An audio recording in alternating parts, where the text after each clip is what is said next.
Hello नमस्कार, जय हिंद, वंदे मातरम साथियों। तो आप सबका का स्वागत करते हैं आपके अपने यूट्यूब चैनल सर्व विद्या MCQ भागलपुर में। तो साथियों, इतिहास का फर्स्ट वीडियो मैंने अपलोड कर दिया था। ये हमारा सेकंड वीडियो है जहां से हम लोग पढ़ेंगे कि पुराण और उससे संबंधित वंश से। अगर उस वीडियो को नहीं देखा है तो डिस्क्रिप्शन में लिंक है, वहाँ से आप तो देख सकते हैं। तो चलिए आज का क्लास स्टार्ट करते हैं पुराण एवं उससे संबंधित वंश से। सबसे पहले जो है इससे प्रश्न बहुत ही इम्पोर्टेंट बनता है।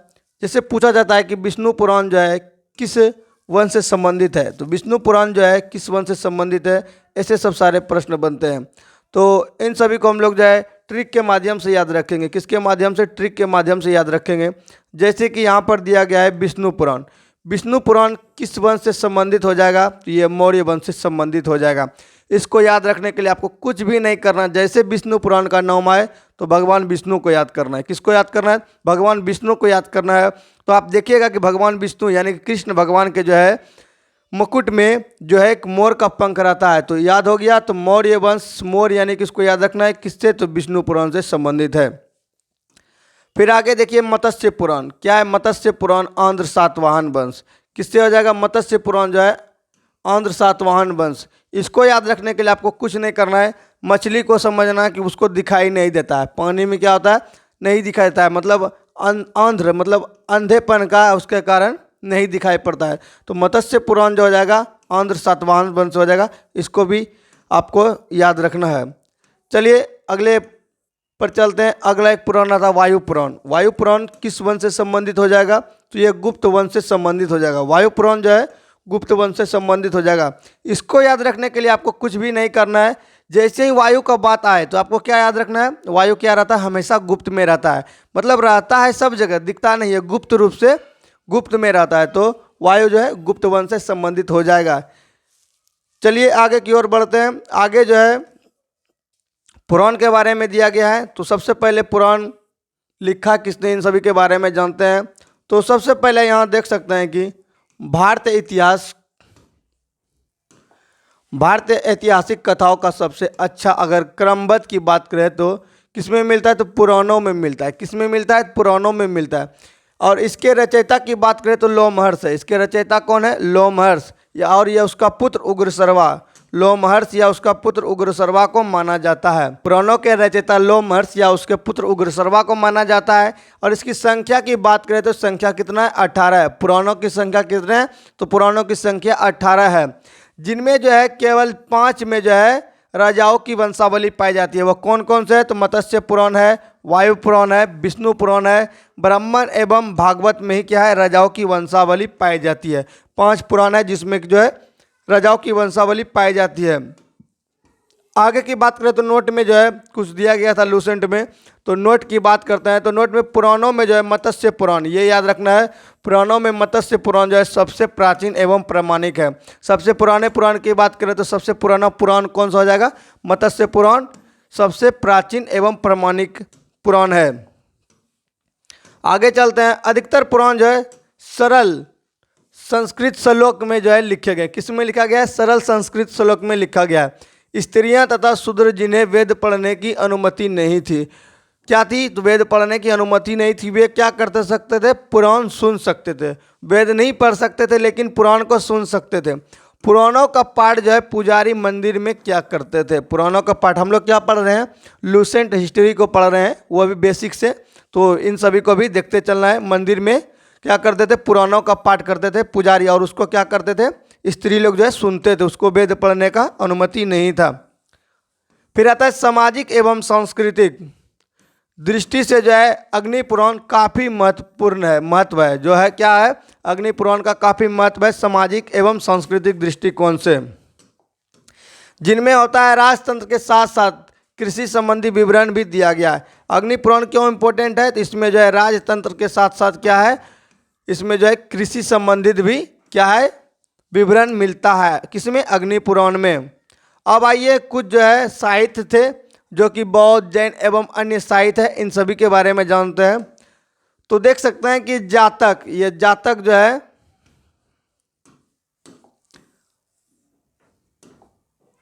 ये जातक जो है जिसमें बुद्ध के पूर्व जन्म की कहानी है। किसमें? जातक में क्या वर्णित है? बुद्ध के पूर्व जन्म की कहानी किस में वर्णित हो जाएगा? तो जातक में वर्णित हो जाएगा।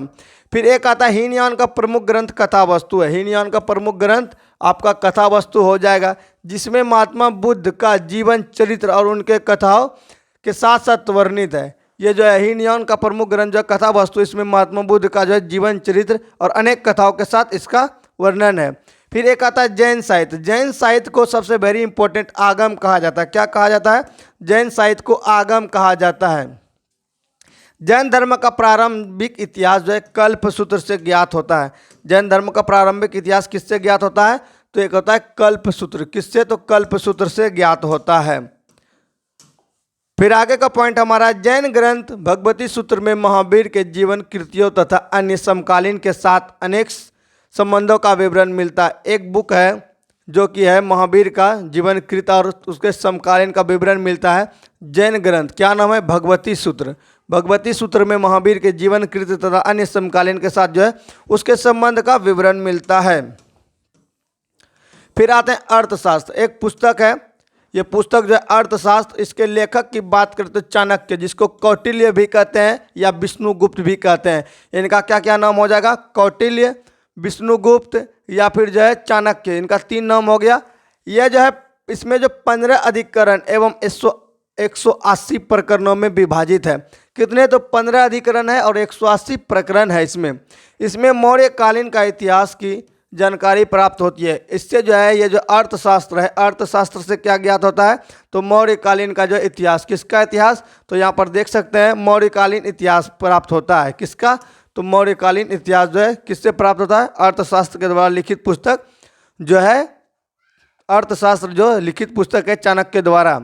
फिर आता है संस्कृत साहित्य में ऐतिहासिक घटनाओं को क्रमबद्ध लिखने का प्रयास जो किया था। किसमें? यहाँ पर देख सकते हैं नोट में, संस्कृत साहित्य में। तो सर्वप्रथम कलहन को जाता है। किसको जाता है? कलहन। किसको जाता है? तो कलहन के द्वारा। उस पुस्तक का नाम है रासतरंगिणी। कलहन के द्वारा पुस्तक है रचित, जिसका नाम है रासतरंगिणी। यानी संस्कृत में जो है सबसे अच्छा जो लिखा गया पुस्तक है इतिहास का ऊपर रासतरंगिणी है, कलहन के द्वारा लिखा गया। ये आपको याद रखना है।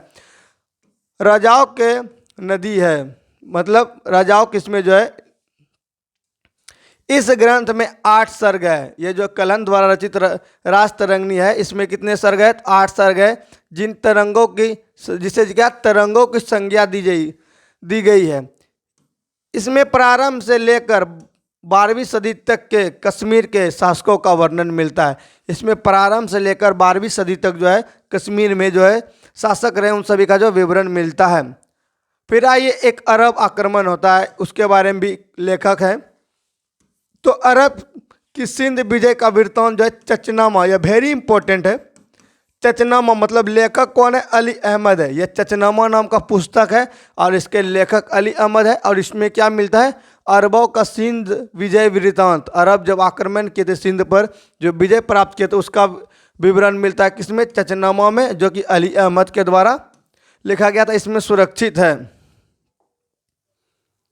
फिर आइए एक अष्टाध्यायी, ये बहुत ही वेरी इंपॉर्टेंट है, जो कि पाणिनि जी के द्वारा लिखा गया अष्टाध्यायी, जो कि संस्कृत भाषा का व्याकरण की प्रथम पुस्तक के लेखक पाणिनि है। ये व्याकरण का जो प्रथम पुस्तक है अष्टाध्यायी, इसके लेखक कौन है?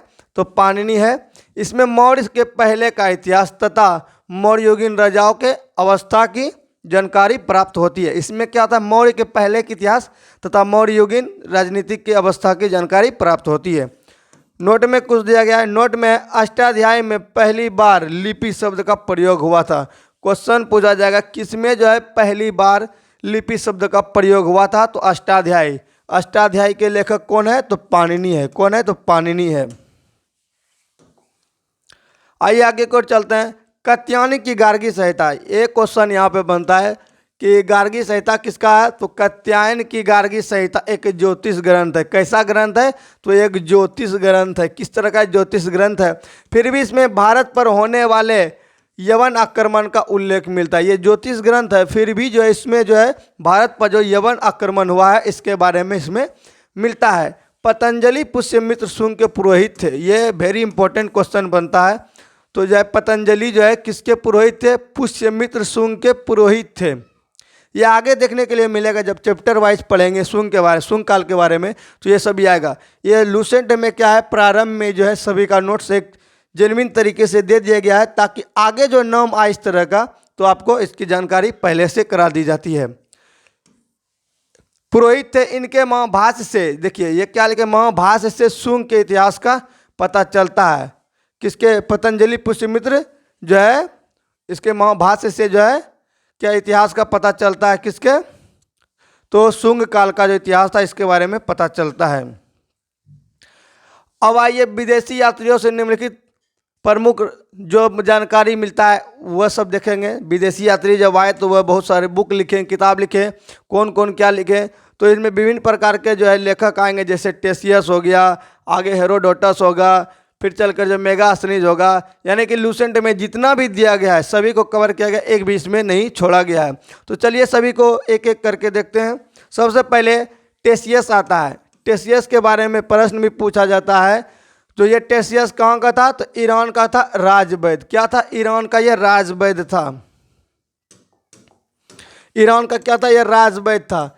भारत के संबंध में इसका विवरण जो आश्चर्यजनक है, मतलब जो है ऐसा लिख दिया है कि जो सुन के आश्चर्य लगता है, और जो है कहानियों से परिपूर्ण होने के कारण अविश्वसनीय है। ये ऐसा सब लिख दिया है अविश्वास करने लायक, विश्वास इस पर करने लायक नहीं है। फिर एक आता है हेरोडोटस। हेरोडोटस को आप भली भांति अच्छी तरह से जानते होंगे। हेरोडोटस को जो इतिहास का पिता कहा जाता है। क्या कहा जाता है, इतिहास का पिता, फादर ऑफ हिस्ट्री। मतलब इसे इतिहास का पिता कहा जाता है। इसने जो है अपनी पुस्तक, इसका पुस्तक का नाम है हिस्टोरिका। ये बहुत ही वेरी इंपॉर्टेंट है। इसका पुस्तक का क्या नाम है, तो हिस्टोरिका में 5वीं शताब्दी यानी ईसा पूर्व के भारत फारस ईरान के संबंध का वर्णन किया है। किस पे, तो भारत और फारस जो ईरान के जो है संबंध में इसने वर्णन किया, परंतु इसका विवरण जो है भी अनुश्रुतियों एवं अफवाहों पर आधारित है। ये जो किया है लेकिन इसका भी क्या एक तरह का अफवाह है। फिर एक आता है सिकंदर के साथ आने वाले में, सिकंदर के साथ आने वाले लेखकों में निरियाकस। अब आइए निरियाकस के बारे में पढ़ते हैं। सिकंदर के साथ जब भारत पर सिकंदर आक्रमण किया तो इनके साथ जो लेखक आया था वह थे निरियाकस। एक तरह से ये जल सेनापति थे। क्या थे, जल सेनापति, जल सेनापति थे। फिर आता आनेसिक्टस तथा अरिस्टोबुलस का विवरण भी अधिक प्रमाणिक एवं विश्वास्य है। ये सिकंदर के साथ जो आया था इसका जो है विश्वास है, कैसा है, विश्वसनीय, इस पर विश्वास किया जाता है। फिर आगे आता है मेगास्थनीज। मेगास्थनीज ये बहुत ही वेरी इंपॉर्टेंट है। मेगास्थनीज ये सेल्यूकस निकेटर का राजदूत था। किसका राजदूत था, तो सेल्यूकस निकेटर का राजदूत था, जो चंद्रगुप्त मौर्य के राज दरबार में आया था। इसको याद रखना है। तो मेगास्थनीज किसके दरबार में आया था, चंद्रगुप्त मौर्य के दरबार में आया था। इसने अपनी पुस्तक इंडिका, ये देखिए वेरी इंपॉर्टेंट है कि जो मेगास्थनीज का जो पुस्तक है उसका क्या नाम है, तो इंडिका नाम है। क्या नाम है, तो इंडिका नाम है। मौर्य युगीन समाज एवं संस्कृति का विवरण इसमें लिखा है। इसमें मौर्य का जो कैसा काल रहा, उसका जो है समाज कैसा था, संस्कृति कैसा था, इस इंडिका पुस्तक में लिखा है। और ये चंद्रगुप्त मौर्य के शासनकाल में आया था या दरबार में आया था। आगे हमारा है डायमेकस। ये वेरी इंपॉर्टेंट ये भी है। डायमेकस के बारे में भी बहुत सवाल पूछा गया है। डायमेकस ये सीरियन नरेश एंटियोकस का राजदूत था। डायमेकस किसका राजदूत था, तो सीरियन नरेश एंटियोकस का राजदूत था, जो कि बिंदुसार के राज दरबार में आया था। किसके दरबार में, बिंदुसार के राज दरबार में आया था। इसका विवरण भी मौर्य युग से संबंधित है। डायमेकस का भी किससे संबंध है, तो मौर्य युग से ही संबंधित है। एक आता है डायोनिसियस। डायोनिसियस ये एक मिस्र नरेश टोलमी फिलडेल्फ्स का राजदूत था। किसका था, फिलडेल्फ्स का, जो टोलमी नरेश था फिलडेल्फ्स उसका राजदूत था, जो कि अशोक के राज दरबार में आया था। किसके दरबार में आया था, अशोक के राज दरबार में कौन आया था, डायोनिसियस। डायोनिसियस कौन, किसके दरबार में आया था, अशोक के दरबार में आया था। फिर एक आता है टोलमी। ये टोलमी भी बहुत बढ़िया एक पुस्तक लिखा है जिसका नाम है भारत का भूगोल। ये याद रखना है, टोलमी के द्वारा जो लिखित पुस्तक है उसका नाम क्या है, तो भारत का भूगोल। क्या नाम है, भारत का भूगोल नामक पुस्तक लिखा है। यह जो 2री शताब्दी में लिखा है। कब लिखा है, टोलमी ने भारत का भूगोल नामक पुस्तक लिखा है 2री शताब्दी में। एक आता है प्लिनी। इसने प्रथम शताब्दी में नेचुरल हिस्ट्री नामक पुस्तक लिखी। ये बहुत इंपॉर्टेंट क्वेश्चन है कि नेचुरल हिस्ट्री के लेखक कौन है, तो ये आपका प्लिनी हो जाएगा। कौन हो जाएगा, तो आपका ये प्लिनी हो जाएगा। इसमें भारतीय पशुओं, पेड़ पौधे, खनिज पदार्थ आदि के बारे में विवरण मिलता है। यानी नेचुरल हिस्ट्री जब लिखा है तो हिस्ट्री मतलब प्राकृतिक के बारे में, नेचर के बारे में लिखा है, जैसे कि पेड़ पौधे, खनिज पदार्थ आदि का विवरण इसने लिखा है प्लिनी ने। क्यों लिखा है, प्लिनी ने। नेचुरल हिस्ट्री किसने लिखा, प्लिनी ने। फिर एक आता पेरिपल्स ऑफ द इरिथन सी। क्या आता है, पेरिपल्स ऑफ द इरिथन सी। इस पुस्तक के लेखक के बारे में जानकारी नहीं है। ये जो पुस्तक है इसके बारे में कोई जानकारी नहीं है। ये लेखक करीब जो है 80 ईस्वी में हिंद महासागर की यात्रा पर आया था।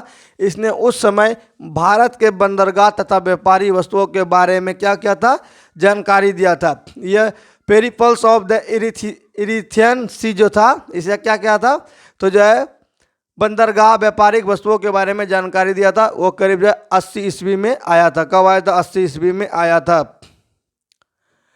आइए कुछ चीनी लेखक आए थे, इसके बारे में भी जानकारी प्राप्त करते हैं। और ये भी बहुत सारे बुक लिखे हैं। सबसे पहले फैयान, ये वेरी इंपॉर्टेंट है, जिसको कहा जाए फैयान जो है ये चीनी यात्री गुप्त नरेश, ये जो है गुप्त नरेश यानी कि चंद्रगुप्त द्वितीय के दरबार में आया था। गुप्त नरेश चंद्रगुप्त द्वितीय के दरबार में कौन आया था, तो ये फैयान आया था। इसने अपने विवरण में मध्य प्रदेश के समाज एवं संस्कृति के बारे में वर्णन किया और इसने क्या कहा, मध्य प्रदेश की जनता को सुखी एवं समृद्ध बताया। ये जब लिखे इतिहास तो यह जो मध्य प्रदेश की जनता को क्या बताए, तो यह समृद्ध बताया। और यह 14 वर्ष तक भारत में रहा। कितने साल तक रहा, यह 14 वर्ष तक भारत में रहा। कौन, तो आपको याद रखना है कौन रहा, तो फैयान रहा। कौन रहा, फैयान। फैयान किसके शासनकाल में आया था, चंद्रगुप्त द्वितीय के शासनकाल में आया था। फिर एक आता है संयुगन। कौन आता है, संयुगन। संयुगन जो है ये 518 ईस्वी में भारत आया। इसने जो अपने 3 वर्षों की यात्रा में बौद्ध धर्म की जो है धर्म की प्राप्ति एकत्रित की, बौद्ध धर्म के बारे में जो जानकारी प्राप्त की है। अगला है वेनसंग। अगला क्या है, वेनसंग। यह जो है हो से वेनसंग, हो से हर्षवर्धन। इसका क्या ट्रिक है, हो से वेनसंग, हो से हर्षवर्धन। हर्षवर्धन क्या याद रखना है, हर्षवर्धन। तो वेनसंग किसके शासनकाल में आया था, तो वेनसंग के शासनकाल में आया था। वेनसंग जो है 629 ईस्वी में चीन से भारत के लिए प्रस्थान किया। कहाँ से, चीन से जो है वेनसंग चीनी यात्री था, चीन से भारत के लिए प्रस्थान किया और लगभग वह 1 वर्ष की यात्रा के बाद जो सर्वप्रथम भारतीय राज्य कपिसा पहुंचा। कहाँ पहुंचा था, 1 वर्ष यात्रा करने के बाद वो कपिसा पहुंचा था। भारत में 15 वर्षों तक ठहर कर कितना साल रहा, 15 वर्ष तक रहा और 645 ईस्वी में चीन वापस लौट गया। यह बिहार में नालंदा जिला स्थित नालंदा विश्वविद्यालय में अध्ययन करने तथा भारत से बौद्ध ग्रंथ को एकत्र कर ले जाने के लिए आया था। ये जो क्या करने आया था, यहाँ पर जो है नालंदा जिला में जो स्थित है नालंदा विश्वविद्यालय, यहाँ पर वह पढ़ने के लिए आया था और जो है बौद्ध धर्म का जो ग्रंथ था उसका एकत्र कर ले जाने के लिए आया था। इसका भ्रमण वृत्तांत सियुकी नामक प्रसिद्ध है। प्रसिद्ध पुस्तक का क्या नाम है, सियुकी। ये जो भ्रमण किया है ये सियुकी में अपना विवरण दिया है, जिसमें जो है 138 देशों का विवरण मिलता है। कितना, 138 देश का। ये सियुकी का लेखक कौन है, हो जाएगा आपका, तो सियुकी का लेखक आपका हो जाएगा वेनसंग। कौन हो जाएगा, वेनसंग। फिर आता है जिसमें जो है मिलता है, इसने हर्षकालीन समाज, धर्म तथा राजनीति के बारे में वर्णन किया। क्या क्या किया, तो यह जो है इसका विवरण जो है हर्षकालीन समाज, धर्म तथा राजनीति के बारे में विवरण करता है। इसके अनुसार सिंध का राजा शूद्र था। क्या था, सिंध का राजा कौन था, शूद्र था। वेनसंग, आगे चलते हैं। वेनसंग ने बुद्ध की प्रतिमा के साथ सूर्य और शिव की प्रतिमा का भी पूजन किया। ये किसका किसका पूजा किया, ये बुद्ध का जो प्रतिमा का करवे किया, साथ साथ में सूर्य और शिव का भी प्रतिमा का जो पूजन किया। कौन, तो वेनसंग। वेनसंग किसके शासनकाल में आया था, हर्षवर्धन के शासनकाल में आया। ये वेरी इंपॉर्टेंट है, इसको आपको याद रखना है। फिर वेनसंग के अध्ययन के समय नोट करके दिया था लूसेंट में, ये है नोट में। नोट में है वैनसांग के समय जो है, जब वैनसांग पढ़ रहे थे उस समय के नालंदा विश्वविद्यालय का जो कुलपति यानी आचार्य थे शीलभद्र थे। कौन थे? तो शीलभद्र थे, ये आपको याद रखना है। जब वैनसांग पढ़ने के लिए आया था तो उस समय जो है नालंदा विश्वविद्यालय के आचार्य यानी कि कुलपति कौन थे? आचार्य शीलभद्र थे। क्या नाम था? आचार्य शीलभद्र, ये आपको याद रखना है। इतिसिंह और एक आता इतिसिंह। इतिसिंह जो है ये 7वीं शताब्दी के अंत में भारत आया था। इसने अपने विवरण में नालंदा विश्वविद्यालय, विक्रमशिला विश्वविद्यालय तथा अपने समाज के भारत का वर्णन किया। ये क्या क्या क्या वर्णन? तो नालंदा विश्वविद्यालय का, विक्रमशिला विश्वविद्यालय का तथा अपने समय भारत का विवरण किया। अपने समय जो भारत में हो रहा था उस समय का ये विवरण करता है। आगे अरबी लेखक के बारे में जानते हैं। चीनी लेखक के बारे में जान लिए। अरबी लेखक, अरबी लेखक में एक आता है अल-बरूनी। क्या नाम है? अल-बरूनी। अल-बरूनी आता है, यह महमूद गजनबी के साथ भारत आया था। यह किसके साथ भारत आया था? तो महमूद गजनबी के साथ। किसके साथ आया था? तो महमूद गजनबी के साथ जो है भारत आया था। अल-बरूनी ख्वारिज़्म या फीब आधुनिक तुर्कमेनिस्तान का रहने वाला था। कहाँ का था? ख्वारिज़्म, जिसको कि आधुनिक में तुर्कमेनिस्तान कहते हैं। क्या कहते हैं? तुर्कमेनिस्तान। क्या? तुर्कमेनिस्तान कहते हैं का रहने वाला था। अरबी में लिखी गई उसकी कृति है, जो अरबी में लिखा गया है उस कृति का नाम है अल-बरूनी के द्वारा किताब उल हिंद या तहकीक हिंद, जिसको कि भारत की खोज भी कहते हैं। क्या क्या? किताब उल हिंद या तहकीक हिंद, जिसको कि भारत की खोज भी कहते हैं। किसके द्वारा? अल-बरूनी के द्वारा। आज भी इतिहासकारों के लिए एक महत्वपूर्ण स्रोत है। ये क्या? आज भी इतिहासकार के लिए बहुत ही बढ़िया एक बुक है।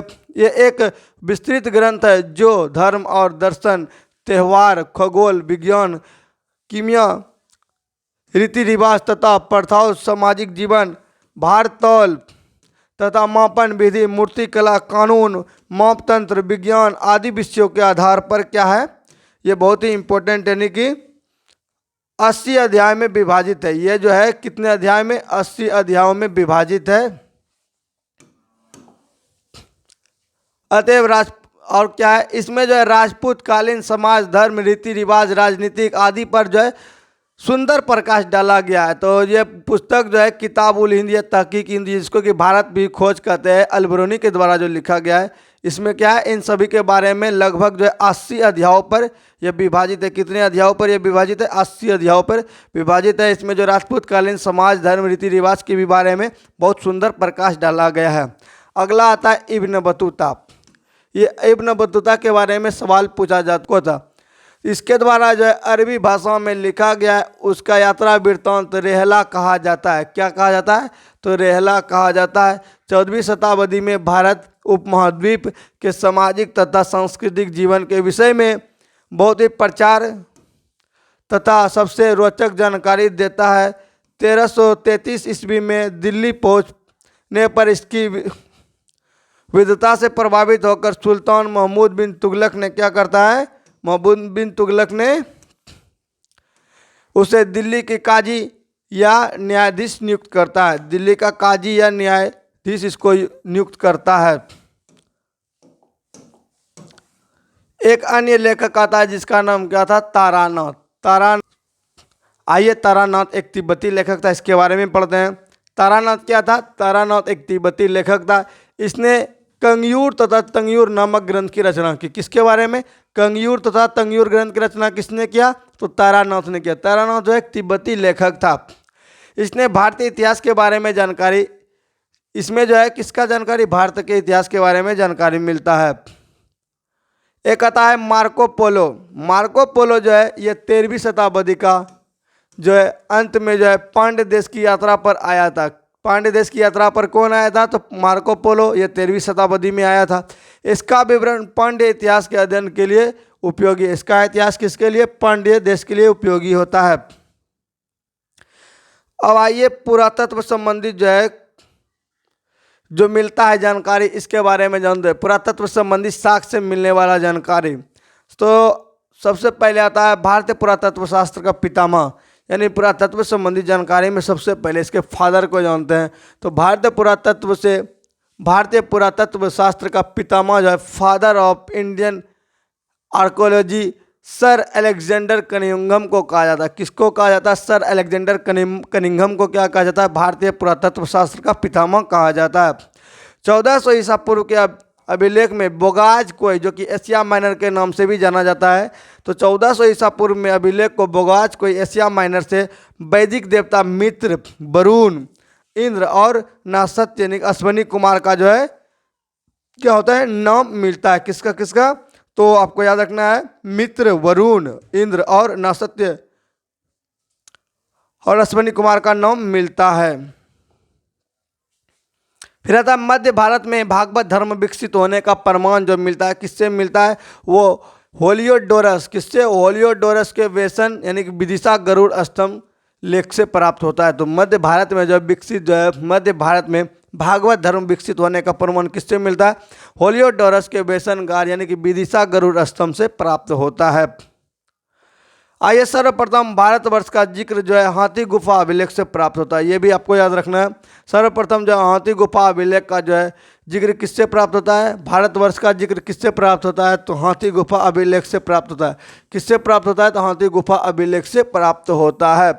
सर्वप्रथम दुर्भिक्ष की जानकारी देने वाला जो है अभिलेख सहगौरा अभिलेख है। दुर्भिक्ष का जो जानकारी देता है कौन देता है? सहगौरा अभिलेख देता है।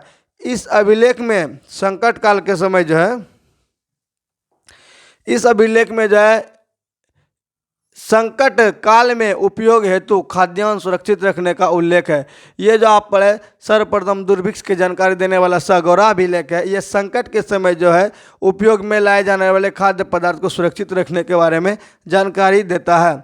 सर्वप्रथम भारत पर होने वाला हून आक्रमण की जानकारी जो है वह किससे मिलता है? तो भित्री स्तंभ से मिलता है। किससे मिलता है? भित्री स्तंभ अभिलेख से प्राप्त होता है। किसका? तो हून का जो है आक्रमण हुआ था भारत में, तो उसकी जानकारी मिलती है।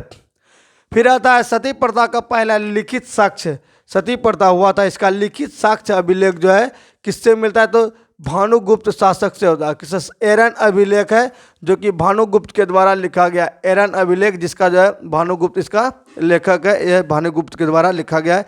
इसी से प्राप्त होता क्या? सती प्रथा का पहला लिखित साक्ष्य। फिर होता है सातवाहन राजाओं का पूरा इतिहास उनके अभिलेखों के आधार पर लिखा गया। सातवाहन वंश का जो जितना इतिहास लिखा गया है उसके लेखों के आधार पर लिखा गया है। रेशम बुनकर श्रेणियों की जानकारी मंदसौर, किससे? मंदसौर अभिलेख से प्राप्त होता है। रेशम बुनकर की जानकारी जो है किससे प्राप्त होता है? तो मंदसौर अभिलेख से प्राप्त होता है। कश्मीर नवपाषाणिक पुरास्थल बुर्जहोम से गर्तवास यानी कि क्या होता है? गड्ढे का घर मिलता है। क्या मिलता है? तो गड्ढे का घर कहाँ से मिलता है? तो कश्मीर का जो है बुर्जहोम नामक स्थान से गर्तवास यानी गड्ढे का साक्ष्य मिला है। इसमें उतरने के लिए सीढ़ियाँ होती थी। यह क्या होती थी? इसमें सीढ़ी उतरती थी।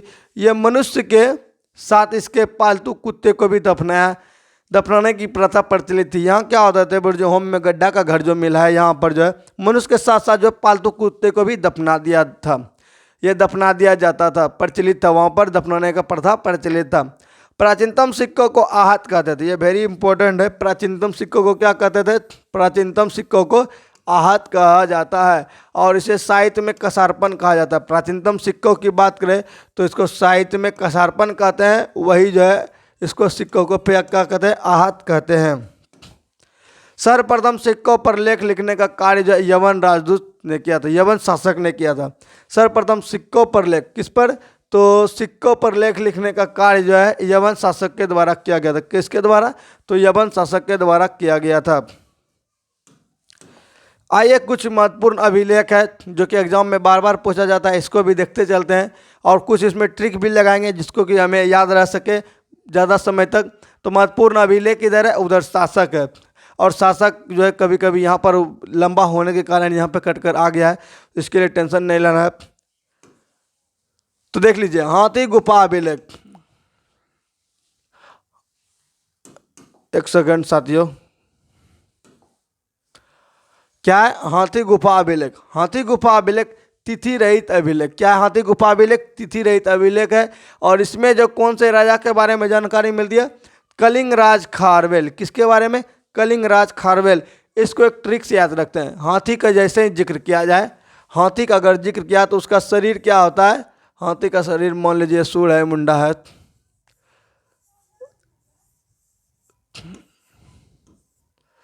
ये मान लीजिए हाथी है, ये बड़ा बड़ा कान है। उतना तो चित्र बढ़िया से नहीं बनाना आता साथियों। ये मान लीजिए इसका शरीर कैसा रहता है, बहुत ही खुरदरा रहता है, खरखरा रहता है। तो खुरदरा से आपको याद रखना है खारबेल। क्या याद रखना है? तो खुरदरा से खारबेल याद रखना है। बस याद रखने के लिए बस रखना है। ये ऐसा होता है या नहीं होता पता नहीं। हाथी का जो है कलिंगराज खारबेल हो जाएगा, हाथी गुफा अभिलेख। फिर आता है जूनागढ़ अभिलेख। क्या हो जाएगा? जूनागढ़ अभिलेख। रुद्रदामन क्या हो जाएगा? जूनागढ़ यानी कि गिरनार अभिलेख जो है किससे जगह? रुद्रदामन से। इसको भी याद रखा जा सकता है। जूनागढ़, जूना मतलब होता है कि बहुत सारे जब घास को बहुत सारे घास को जो है ऐड कर रस्सी के टाइप बना दिया जाए उसको जूना कहते हैं। यानी कि बहुत सारा जो है शंकर भगवान के बाल को जब यानी कि रुद्र भगवान या शंकर भगवान कहा जाए उसके बाल को बनाते हैं तो क्या बन जाता है? जूना बन जाता है। तो जूनागढ़ अभिलेख, गिरनार अभिलेख क्या हो जाएगा? रुद्रदामन हो जाएगा। इस तरह से आप याद रख सकते हैं। फिर आता है नासिक अभिलेख, गौतमी बलश्री। क्या आता है? नासिक अभिलेख, गौतमी बलश्री। तो जो है क्या है? गौतमी बलश्री नासिक अभिलेख हो जाएगा। इसको आपको याद रखना है। प्रयाग स्तंभ अभिलेख, समुद्रगुप्त। ये इसको याद रखना बहुत ही ईजी है। क्या करता है? प्रयागराज में सभी जो है समुद्र में जाकर क्या कहता है? प्रयाग में नहाने जाता है। तो प्रयागराज हो जाएगा समुद्र में क्या होता है? नहाने के लिए जाता है। प्रयागराज किससे संबंधित हो जाएगा? समुद्रगुप्त से संबंधित हो जाएगा। फिर आता है आपका एहोल अभिलेख। क्या आता है? एहोल अभिलेख। एहोल अभिलेख में पुलकेशिन द्वितीय है। क्या है? पुलकेशिन द्वितीय। इसको एक ट्रिक के माध्यम से, कहानी के माध्यम से आपको समझाते हैं। यहाँ पर क्या है? एक व्यक्ति है, एक व्यक्ति यहाँ पर है और इधर एक पुल है। क्या है? पुल है, यानी इसका नाम हो गया पुलकेशिन द्वितीय। पुलकेशिन याद रखना है। पुल से क्या याद रखना है? पुलकेशिन द्वितीय। यहाँ पर एक व्यक्ति यहाँ पर है, दो व्यक्ति हो गया। पुलकेशिन द्वितीय बनना है तो क्या बनना है? पुलकेशिन द्वितीय। तो ये बोलता है ओ इधर सुनिए, ओ इधर सुनिए। आप सब बोलते हैं ना ओ इधर सुनिए, तो बोलता है ओ इधर सुनिए, ये पुल ठीक है, ये पुल ठीक है। तो हो जाएगा ओए ओए इधर सुनिए। ओए से पुलकेशिन द्वितीय, पुल के बारे में हो गया। ओए से एहोल, एहोल हो गया। एहोल अभिलेख क्या हो गया? पुलकेशिन द्वितीय। दो व्यक्ति मिला, पुलकेशिन द्वितीय। इसको याद रखना है। फिर आता है मंदसौर अभिलेख, मालवा नरेश यशोवर्मन। क्या होता है? मंदसौर अभिलेख, मालवा नरेश यशोवर्मन। ये भी ट्रिक है। अगर फिर एक अगला है ग्वालियर अभिलेख। ग्वालियर अभिलेख जो है प्रतिहार नरेश भोज। क्या है? प्रतिहार नरेश भोज। ग्वालियर अभिलेख जो है प्रतिहार नरेश भोज। ग्वालियर, आप जो 12th फेल मूवी देखे होंगे तो क्या जाता है? ग्वालियर जाता है। कहाँ जाता है? ग्वालियर। ग्वालियर जो है पढ़ने के लिए जाता है, पीसीएस की तैयारी करने। तो वो जो है भोज खाता है। कहाँ भोज खाता है? होटल में भोज खाता है। ये न्यू ट्रिक निकला है साथियों, ये पहले का नहीं है। फिर अगला सवाल है भित्री एवं जूनागढ़ अभिलेख। भित्री एवं जूनागढ़ अभिलेख, अस्कन गुप्त। अस्कन से क्या हो जाएगा? शकरकंद। क्या रखना है? शकरकंद। अस्कन से क्या याद रखना है? शकरकंद। तो शकरकंद कहाँ होता है भाई? भीतर में ही होता है, जमीन के भीतर में। ये मिट्टी है ना, इसके अंदर शकरकंद होता है। ये आपको याद रखना है। भित्री स्तंभ अभिलेख, शकरकंद यानी अस्कन गुप्त। फिर आता है देवपाड़ा अभिलेख, बंगाल शासक विजय सेन। इसको याद रखना पड़ेगा, बंगाल शासक विजय सेन। देवपाड़ा अभिलेख क्या हो जाएगा? बंगाल शासक विजय सेन। फिर नोट में आइए, एक वेरी इंपॉर्टेंट है, ये भी कभी कभी पूछा जाता है। अभिलेखों का अध्ययन इपिग्राफी कहलाता है। अभिलेख का अध्ययन क्या कहलाता है? इपिग्राफी। क्या कहलाता है? एपिग्राफी। एपिग्राफी साथियों एपीकल्चर होता है, एक होता है एपीकल्चर।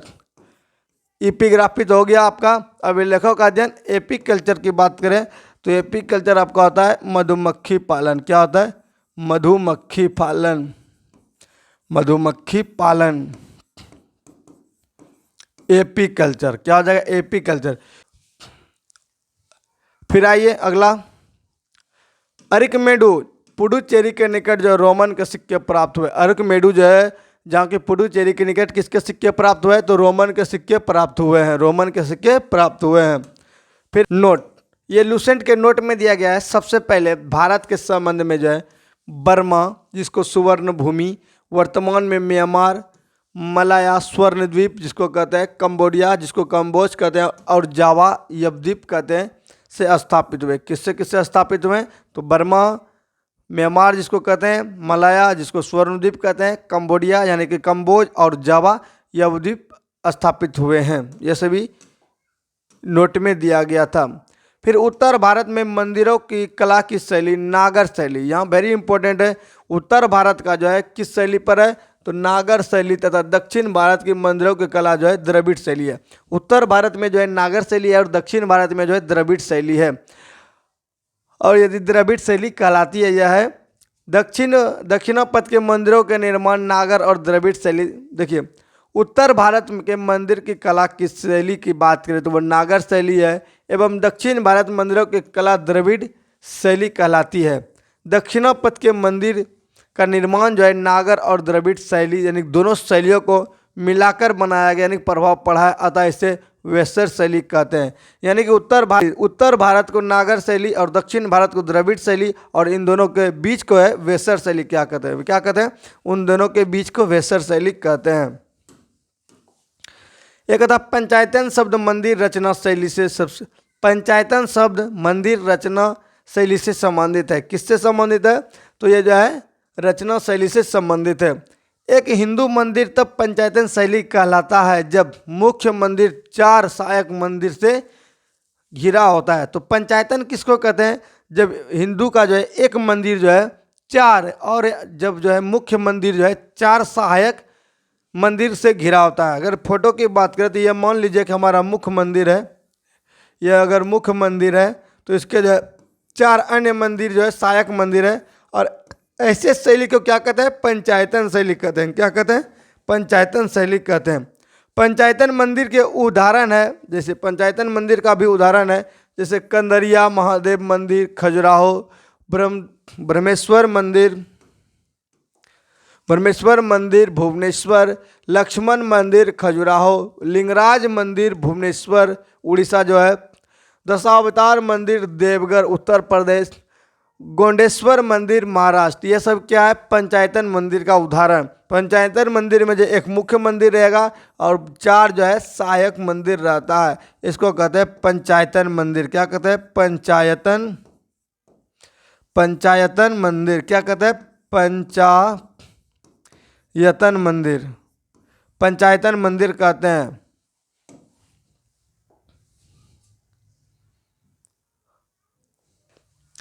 इस तरह हमारा साथियों यहाँ तक जो है लूसेंट का कवर होता है। आगे के वीडियो में हम लोग पढ़ेंगे प्रागैतिहासिक काल। क्या पढ़ेंगे? प्रागैतिहासिक काल। अगर वीडियो अच्छा लगा तो वीडियो को कीजिएगा लाइक और अपने दोस्तों के साथ कीजिएगा शेयर। चैनल पर नए तो चैनल को कीजिए सब्सक्राइब, और इसका PDF प्राप्त करना चाहते हैं तो आपको क्या करना है? टेलीग्राम ज्वाइन करना होगा, उसका लिंक भी मैं डिस्क्रिप्शन में दे दूँगा। तो सभी को तब तक के लिए जय हिंद, जय Bharat, Vande Mataram. Thank you so much.